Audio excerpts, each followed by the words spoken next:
site Sanofi Chimie de Vertolaye est situé dans le Puy-de-Dôme, en Auvergne, à l'est du département, et il est au cœur du parc naturel régional du Livradois-Forez.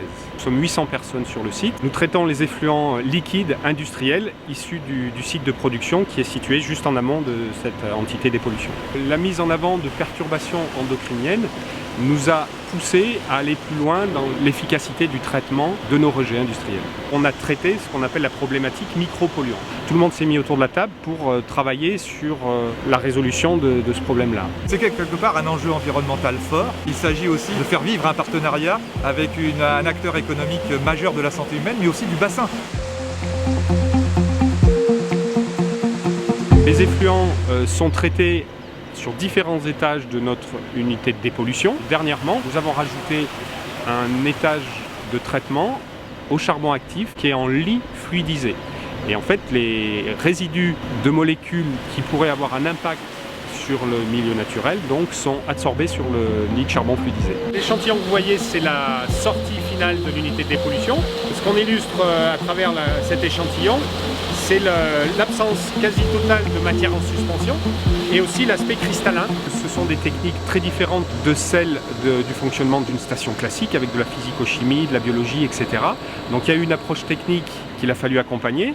Il y a eu sous l'égide du sous-préfet la création d'un comité de suivi. On nous a demandé d'une part de suivre des principes actifs particuliers qui sortaient de notre site et ensuite c'est de rechercher une activité potentielle liée au rejet du site. Je viens de prendre un prélèvement dans un lit de charbon actif afin d'évaluer la qualité de la décantation.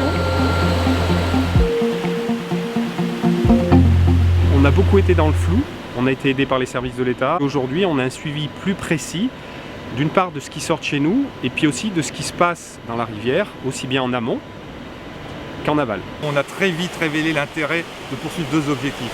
Un objectif bien sûr de réponse à une demande, je dirais pressante, de traiter ce sujet, donc de traiter la pollution, mais également de suivre cette pollution, de mieux la caractériser pour mieux la gérer. Ce projet s'accompagne de la mobilisation de moyens d'autosurveillance particulièrement performants et innovants.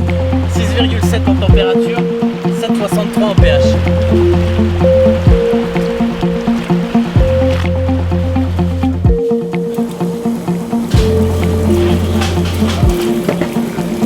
La prise en compte de ces problématiques n'est pas très ancienne. C'est un message fort de la part de l'agence pour l'efficacité des traitements de demain.